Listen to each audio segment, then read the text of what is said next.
Yang ketiga kali, setelah khatib tentu tidak lupa mengajak jamaah sekalian untuk senantiasa meningkatkan keimanan, meningkatkan ketakwaan kita kepada Allah Subhanahu wa taala.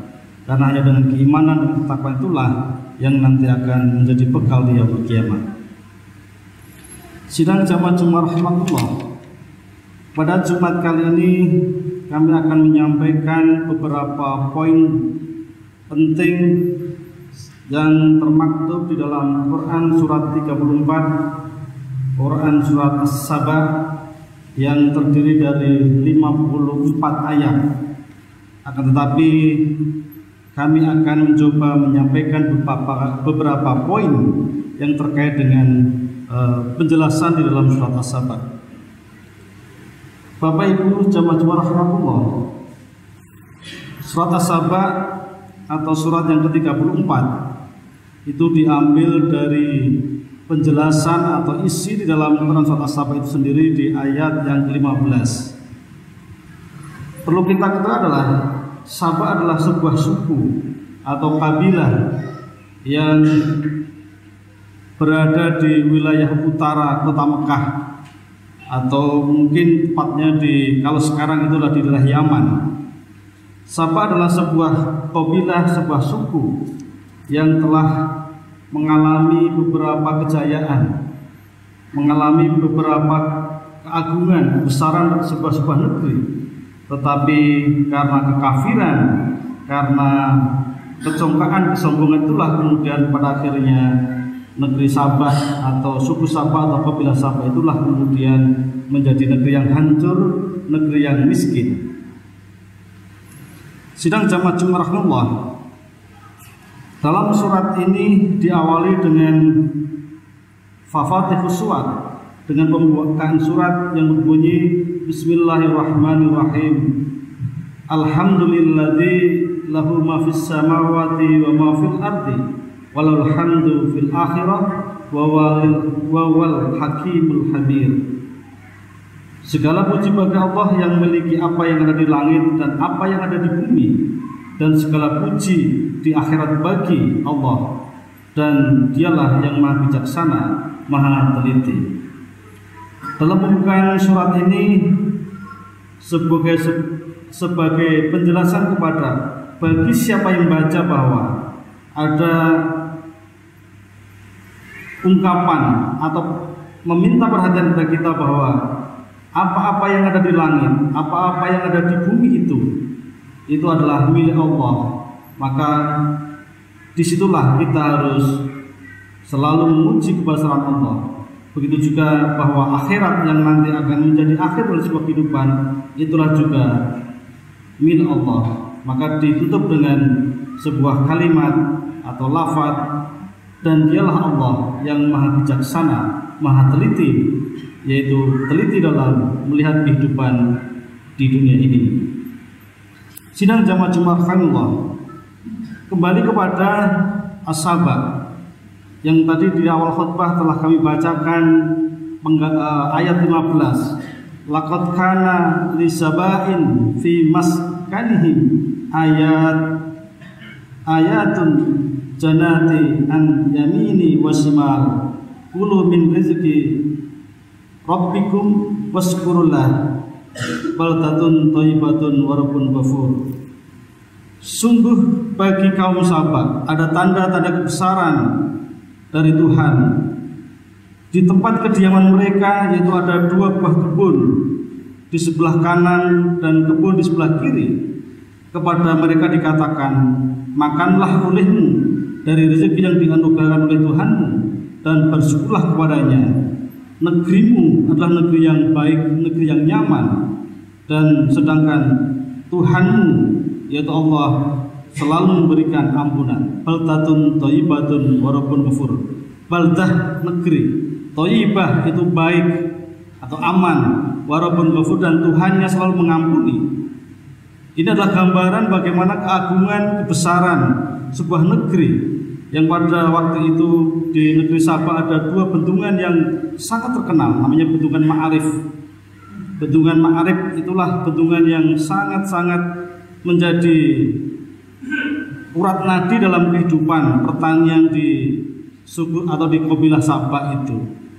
Maka di ayat ini dilanjutkan, fa'arsalna 'alaihim sailal arani wa badalnahum bi nahiyatihim jannataini dawa'atta ukuli hamlin wa talawasai min sidri qalil.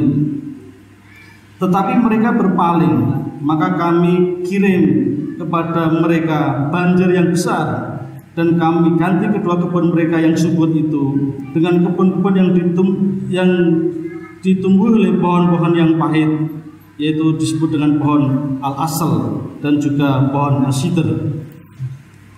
Sidang jamaah-jamaah rahimakumullah. Jadi negeri yang dulu negeri yang makmur, yang selalu kita dengar istilah yang cukup populer, baldatun thayyibatun wa rabbun ghafur, tiba-tiba menjadi negeri yang miskin, negeri yang dulu kebun-kebun yang banyak buah-buahan itu, kemudian karena banjir besar, karena mereka berpaling dari Tuhan, dari Allah Subhanahu wa taala, maka kemudian menjadikan negeri itu ada musibah banjir yang besar yang kemudian menghancurkan bendungan itu, dan kemudian tumbuhlah yang dulunya tanaman-tanaman pertanian yang subur kemudian berubah menjadi tanaman-tanaman yang disebut dengan, di ayat ini disebutkan dengan pohon al-asal maupun juga pohon as-sidr yang semuanya buahnya pahit. Sidang jamaah rahmatullah. Demikianlah ketika Tuhan menggambarkan peristiwa-peristiwa masa lalu, maka di ayat yang berikutnya adalah dinyatakan dzalika jayainahu bima kafaru wa hal najazi illal kafur.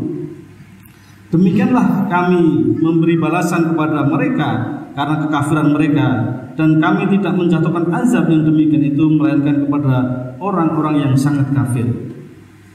Sidang jamaah rahimakumullah. Saya kira ayat ini sudah menjadi hukum alam bahwa ketika kekafiran itu menjangkiti dalam sebuah kehidupan, maka disitulah Allah akan mencabut rezeki. Allah akan tetap, manusia akan diberikan rezeki, tetapi rezeki yang dikatakan sebagai rezeki yang baldatun thayyibatun wa rabbun ghafur, hanya rezeki yang baik atau halalan thayyiban itu akan hilang dalam sebuah kehidupan, meskipun mereka banyak harta dalam sisi fisiknya, tetapi kalimat-kalimat thayyibah, kalimat ghafur itu tentu jauh dari kehidupan. Oleh karena itu, kita sebagai bangsa Indonesia tentu bagian dari negara kesatuan Republik Indonesia, maka kita punya tentu hikmah yang harus kita ambil adalah kepedulian kita bagaimana kita ikut membangun negara ini, tentu dengan keimanan, bukan dengan kekafiran, bukan dengan memalingkan. Maka ketika kita sebagai orang Islam, tentu kewajiban kita sebagai orang Islam menjalankan ibadah dengan sebaik-baiknya. Saya kira itu juga bagian dari kita membangun negeri ini. Tetapi ketika kita sebagai bangsa, tapi kita tidak pernah menjalankan kewajiban-kewajiban sebagai manusia, tentu kita masuk dalam kelompok yang kafir, kelompok yang ingkar terhadap nikmat, tentu terhadap Allah Subhanahu wa taala secara umum.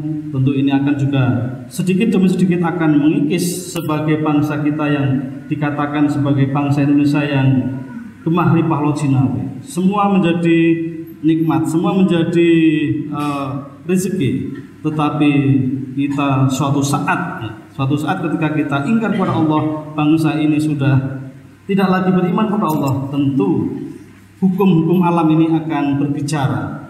Tentu Allah akan memberikan siksaannya ketika kita berpaling kepada Tuhan. Maka ketika kita lanjutkan di ayat berikutnya, khususnya kita langsung ke ayat 33. Di situ dijelaskan di dalam Quran. Wa qala alladzina istad'ifu lil ladzina istakbaru bal makru laila wan nahari idza ta'muruna an kafril billahi wa naj'al lahu andada. Dan orang-orang yang dianggap lemah berkata kepada orang-orang yang menyombongkan diri, karena mereka berpaling tadi. Ketika ada orang-orang yang dianggap lemah, orang-orang lemah kemudian berkata kepada orang yang menyombongkan diri, tidak, sebenarnya tipu dayamu pada waktu malam dan siang menghalangi ketika kami menyeru kepada kami agar kami orang-orang kafir kepada Allah menjadikan sekutu-sekutunya. Mereka menyatakan penyesalan ketika mereka azab dan perasaan dan belenggu di leher orang-orang kafir. Mereka tidak balas melainkan sesuai dengan apa yang telah mereka kerjakan. Maksudnya adalah oleh karena itu agar kita mungkin tidak terlena, agar itu tidak sampai terjadi, maka kita sebagai orang-orang harus mengantisipasi persoalan ini. Maka di ayat berikutnya dikatakan, wa ma arsalna fi qaryatin min nadirin illal qala mutrafuha inna bima arsaltum bihi kafirun. Dan setiap kami mengutus orang-orang yang memberi peringatan kepada suatu negeri, khususnya orang-orang yang hidup mewah di negeri ini, berkata, kami benar-benar mengingkari apa yang kamu sampaikan sebagai utusan. Ketika peringatan-peringatan ulama, mungkin dulu Nabi sebagai Rasul memberikan peringatan pada suatu negeri, tetapi ketika peringatan-peringatan itu diabaikan dan justru mereka adalah menolak dengan kata-kata sebagaimana yang dulu diucapkan oleh kafir, orang-orang kafir itu, kami benar-benar mengingkari apa yang kamu sampaikan kepada utusan itu. Tentu ini adalah menjadi awal tanda bahwa siksaan Tuhan itu kian hari kian mendekat. Maka di ayat berikutnya dinyatakan adalah, dan mereka berkata, kami memiliki lebih banyak harta dan anak-anakku dan anak-anak kamu, kami tidak akan diazab. Mereka masih, orang-orang kafir itu masih berkelit. Ketika sudah ada tanda-tanda azab akan datang, mereka selalu mengatakan, mereka tidak, kami memiliki anak-anak lebih banyak, kami memiliki harta-harta, maka tidak mungkin kami akan diazab. Itu adalah kata-kata orang kafir.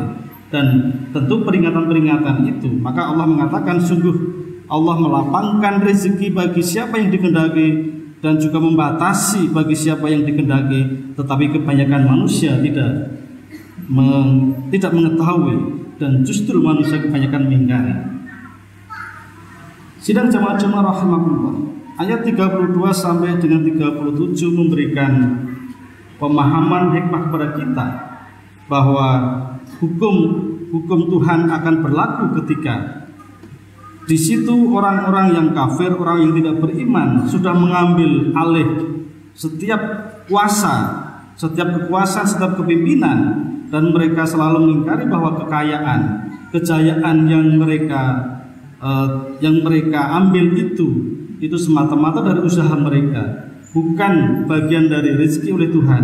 Maka disitulah sebagai sebuah tanda-tanda bahwa hal itulah semakin dekat akan siksaan Allah terhadap kehidupan ini.